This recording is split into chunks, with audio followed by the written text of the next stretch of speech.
I got all I want, and I got all I need, and I got everything.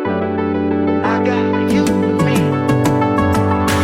All I want, I got all I need. Marriage is the Best has been a really fun experiment. Today we launch episode 50, which means we're just 2 weeks from launching our first year of podcasts. It's been a fun journey. I've learned a lot about myself. I've learned a lot about marriage. I've learned a lot about podcasting.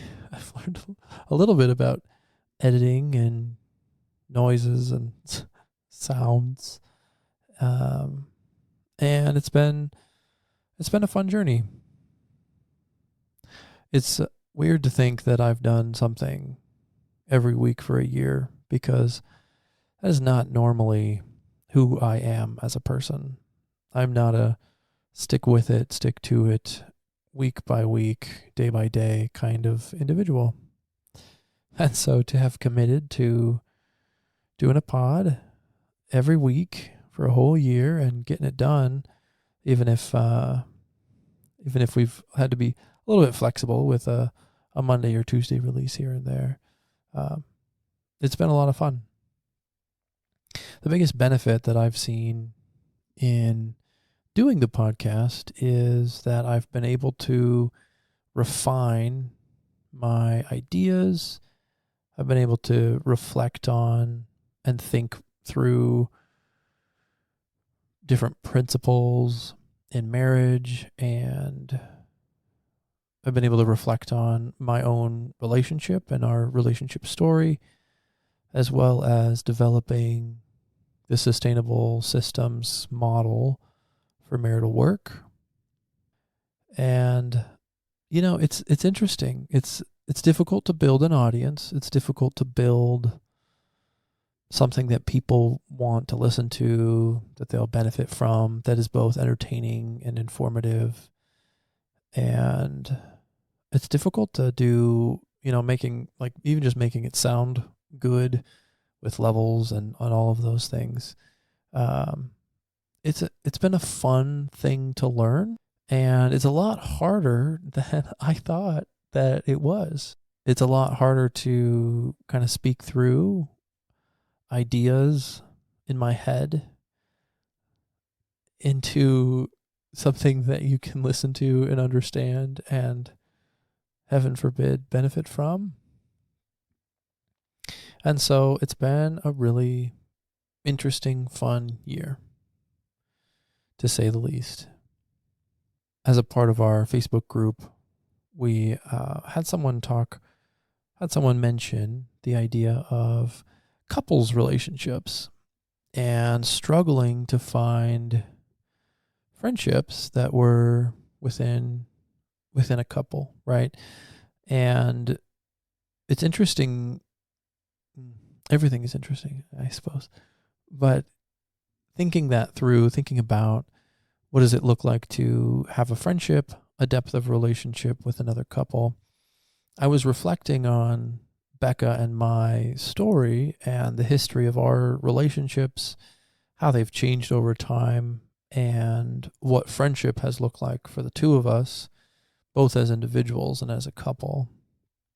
And then I was thinking even bigger about all the relationships that we have outside of our marriage, whether it be in-law relationships or sibling relationships, whether it be parental relationships or acquaintance relationships, coworker relationships, grandparents. There's so many different, or even our children. There's so many different kinds of relationships that us and our marriage runs into, and there's a lot of different dynamics that play out as a result of the relationships that we have.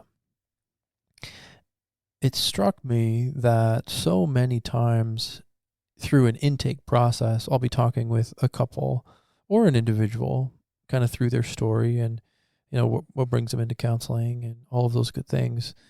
And very often when I'm talking to people, I'm hearing about dysfunction. I'm hearing about difficulty in their relationships with their parents. That's a really common one right now. Probably of all time, that's probably common, but it almost seems as though there's been an escalation between the parent-child relationship, at least in my generation. And there's actually a big kind of current cultural swing, you could call it, I guess, a cultural swing, of people my age actually withholding children from grandparents. And I think that the health of the grandparents is sometimes the reason that that's being withheld. I think it's the health of the people my age at times. And I think that there's also a current cultural dynamic where it's difficult to engage in conversation with people that maybe you disagree with. And children tend to disagree with their parents on plenty of things. And so there's lots of fodder for, a growing, building kind of rift in the relationships that we have outside of our marriage. Whether it be parental, grandparents, aunts or uncles, cousins, siblings, if you don't share a certain value perspective, oftentimes those relationships change as a result of that.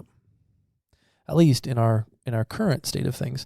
I don't necessarily think that it's a good thing that people are struggling to get along with parents, people are struggling to communicate or connect with people who think or feel differently than they do.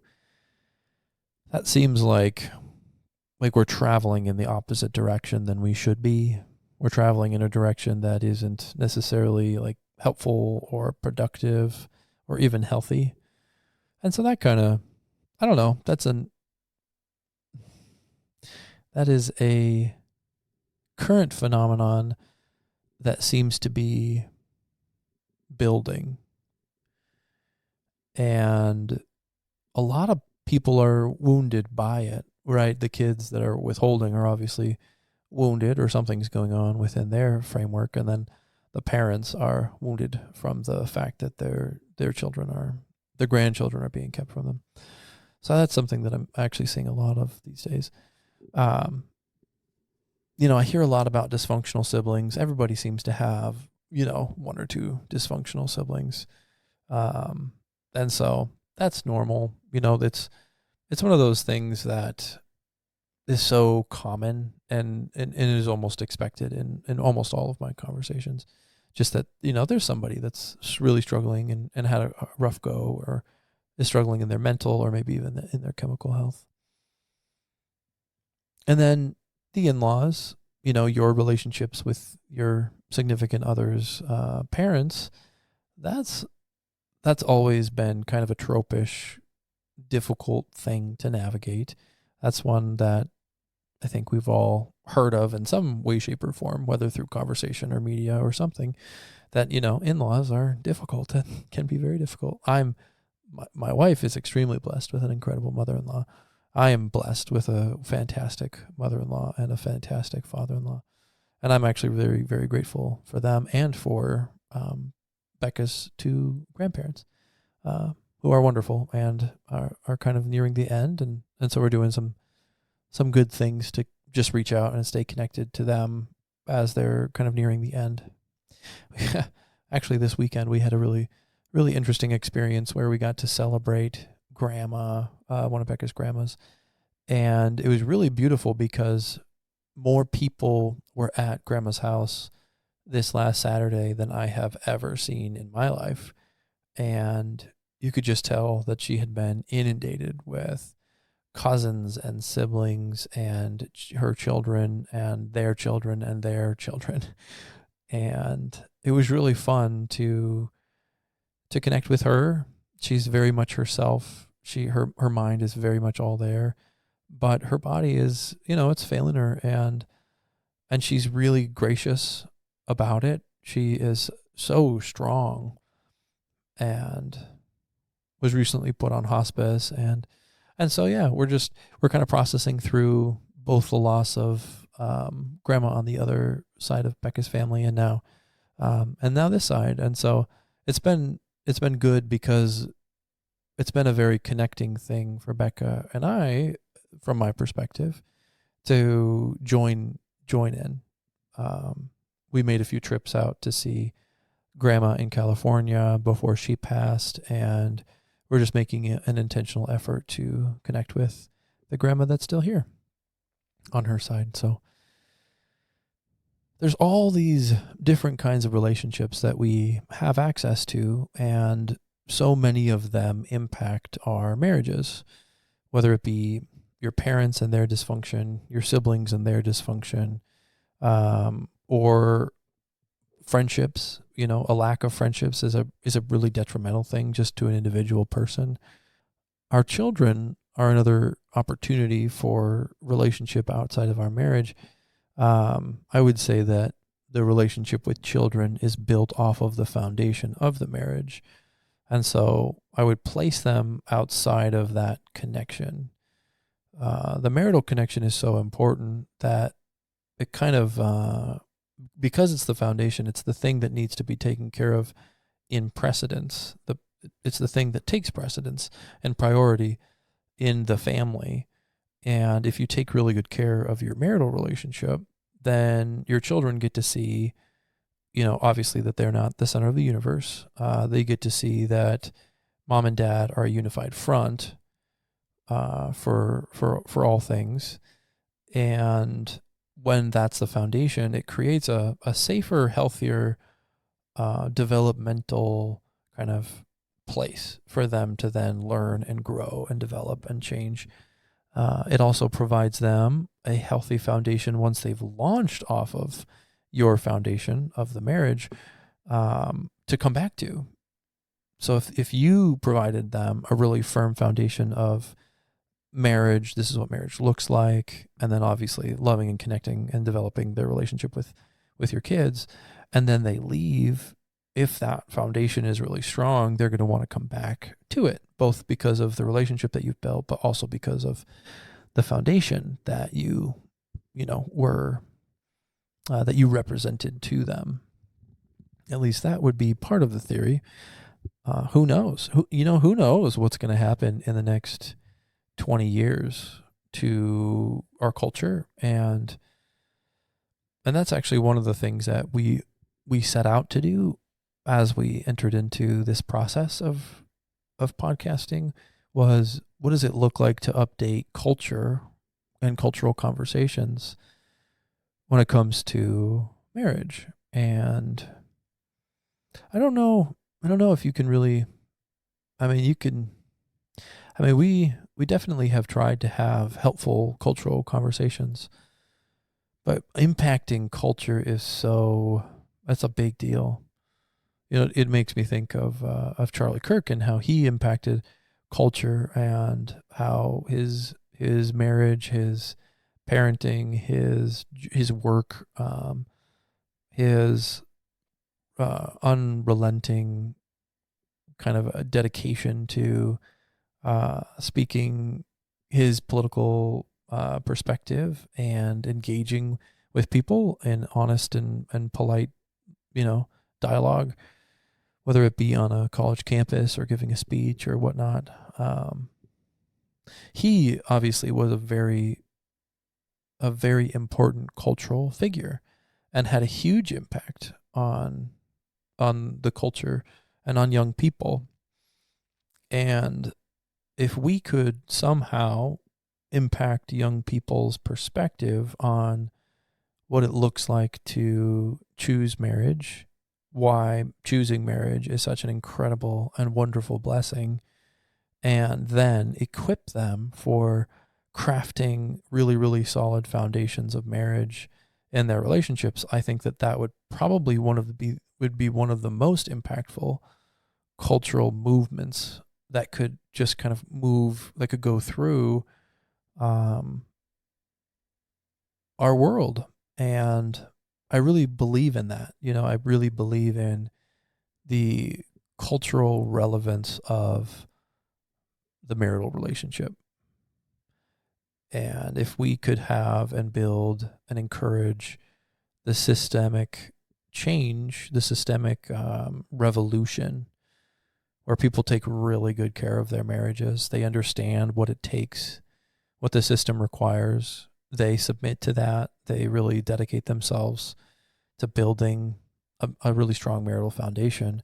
And then from there, families launch from that, and not only just you and your spouse, but your kids, and then their children are also impacted. And I've seen the negative impact of culture, and I've seen the negative impact of a really dysfunctional marital system, and how that creates kids who are either so wounded that they can't recover from the dysfunction that they inherited from their parents, or they're so on fire in the other direction that they're not doing what their parents did, and they're trying to craft something so different, which is a great motivation and has crafted many beautiful systems, running from the system of your parents and crafting something different. That's actually what Becca and I have done, was run from the marital systems that we inherited, and try and craft something very different, because the systems that we inherited were not sustainable systems in the least. And I think that that's one of the reasons that we were inspired, that I was inspired to develop something better, something different, something that would be able to sustain itself over time. Rebecca and I, in our relationship with our friends, have had two very different stories. I have 5 relationships with friends that mostly started in college, that are my kind of foundational, they're my most important kind of friendships, the connections that I feel most authentic and kind of like lifted up when I'm around that set of men. And I try and get together with them every once in a while. We completely failed this year of getting it all together, and I think that everybody was just really busy. So we're going to try again next year to get together, and every other year seems to be the cadence that people are able to commit to. And so, even though I desperately wish that it was a more annual thing, it appears as though it will not be. It appears as though it will be mostly a biannual, which, you know what? Nothing to complain about. I'm grateful for all of the time that I get to spend with my wonderful man friends. Becca has had quite a journey with friendships. She exited college without quite the foundation that I had, and so her journey of friendship and trying to establish and engage and enjoy and build friendship has been very different from mine. And we had a question. Good to go back to this. We had a question on the Facebook about couples friendships. As I was thinking about couples friendships, I was thinking through my client list. I was thinking through the history of clients that I've had, and I was thinking through just like the people that I know. And Becca and I have really struggled to establish couples friends. Where, Becca and I get along really, really well with the man. She gets along really, really well with the woman. And there's a commitment to a friendship, a commitment to spending time together, a commitment to getting to know one another's kids, a commitment to like living life alongside one another. And because, again, our culture is so mobile, and, we travel 20 minutes for church, or we travel, I travel 35 minutes to work, and our family lives quite a far away. And so it's been difficult to like find consistent relationships that want to pour into us and that we want to pour into. And there's been a lot of examples in the past of people who I thought would be great couples friends that for whatever reason it fell through. There seemed to be a lack of commitment on one side or the other for consistent pouring into their relationship. It's one of those things that like all relational systems require some level of commitment, and a couple's friendship, because it hinges on 4 different people all choosing connection at the same time, and investing in it consistently over time.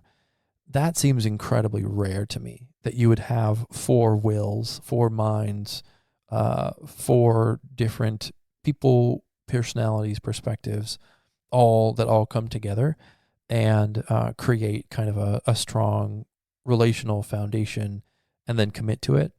Now, what Becca and I, when I was talking to Becca about this, she pointed out that she sees a lot of that dynamic in older people.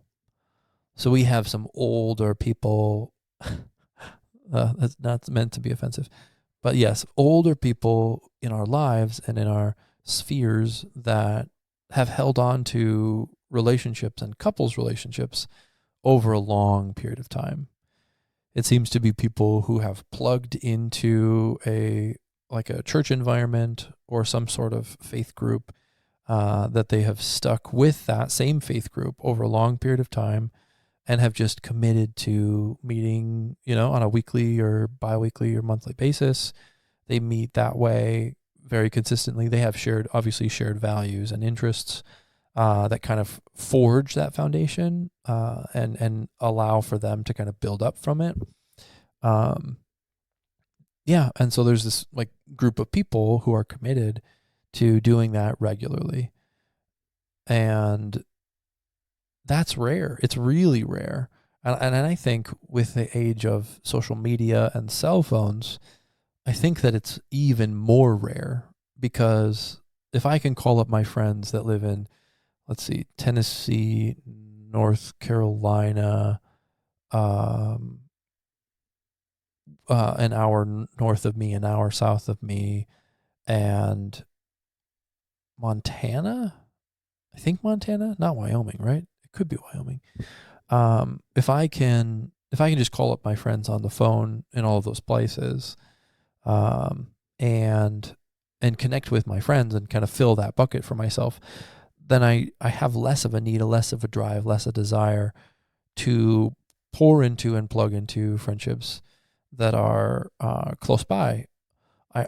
There's also a phenomenon where we have limited capacity to build friendship into our lives.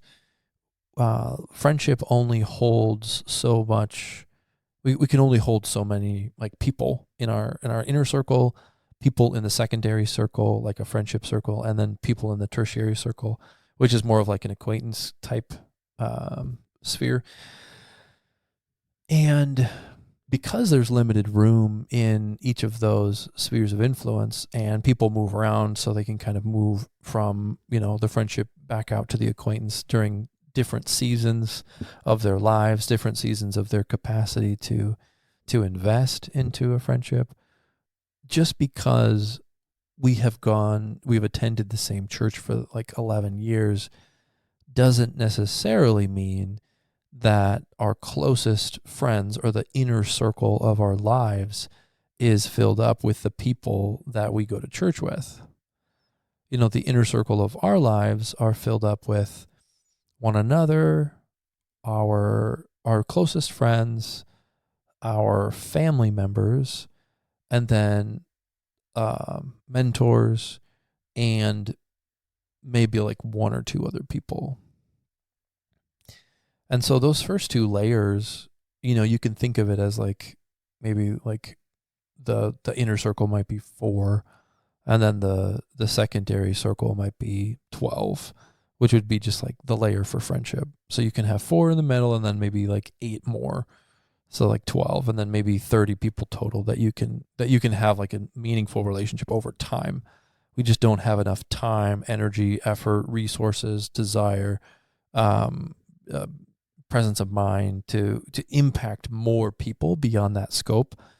And I've heard those numbers before. I think in a few different writings and a few different books have talked about how there is a limited capacity for friendship in our lives, a relationship period in our lives. And so when we think through kind of friendships, couples friendships, relationships outside of our marriage, whether it be family or not, those are all just interesting things to kind of keep in perspective. There's so many things that work against finding really strong, healthy couples friendships.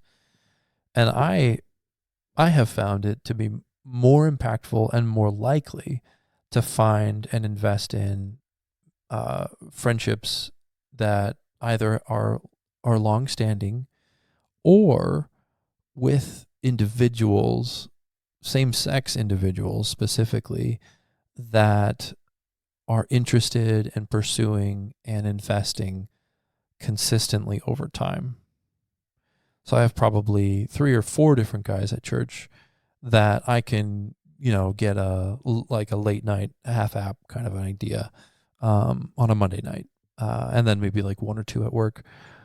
And so within that, I can connect with these people, and those friendships are forming much more slowly than they did in college, much more slowly than they would if there was more time and more ability to invest. But that's kind of what I've found. And those people do not have spouses that Becca is connected to. And so it's more about me as an individual finding ways to fill up that friendship bucket with individuals who desire relationship, who are willing to put in the work, who are willing to invest, because because otherwise there are so many variables and so many things working against the systems that finding really strong, healthy couples friendships has been not impossible, but next to it. The one time that we did end up connecting with and enjoying a couple's friendship, they decided to move to North Carolina, and we hate them for it. We think they're the worst. We don't even like them anymore. Like, what are you doing? North Carolina is far away, and it's hot and humid. And don't they have like hurricanes out there? Anyways, they're the worst, and so we've decided that, and we love them very dearly, and we wish them the best on their trip, and they should come back soon. But that's like the true story of our ability to establish a couple's friendship has been really unsuccessful for a myriad of reasons, both cultural, individual, seasonal, not to mention all of the stress that we've endured over the last 11 years and how that's impacted our ability to see our opportunities, and then just the sheer amount of and demand of our children and the needs that they have. It demands a certain level of investment, which leaves so very little to invest elsewhere. So if Becca and I give each other, 5 spoons a day, our kids get 4 spoons a day, maybe there's only 3 spoons left. And so one of them has to go to rest and recovery, another to, some sort of responsibility, and one of them's got to go. Maybe one of them we can have room for friendship here and there, but there's just there's a limited amount of energy within the stress and the intensity and the demands of life. And we've built our life to be quite demanding. And I think that has also impacted our ability to develop couple friendships over time. So anyways, all that to say, this is a very difficult thing to develop. And I think that the most healthy framework for us has been finding really strong, healthy people who want to mutually pursue friendship, that mutually value friendship, that there's a mutual value in each other, and we let that fill us up. And if they happen to have a spouse that's just wonderful and that gets along really well with our spouses, that's fantastic too. And maybe there's a way to cultivate that through double dating and sharing, sharing life together, sharing meals together. Then and then slowly, with that level of commitment, I think that there is a way to develop those friendships, but I think it's incredibly difficult, and I think it's a diamond in the rough kind of a situation. The people that I talk to that have friendships and couples friendships that are really strong and really healthy are really committed, and they've found the diamond in the rough that also happens to be really committed to developing those relationships. So yeah, that's a bit of a ramble on couples relationships and relationships around our marriages. If you like what you heard, feel free to rate it or review it. And if you didn't, you should definitely rate it and review it really highly, just to spite us. That would be a good way to do that. Yeah, we're working on some stuff. We're always working on stuff. Life is crazy and busy. We hope that you enjoy our episode. We hope that you continue to listen to it and benefit from it. And this is the end.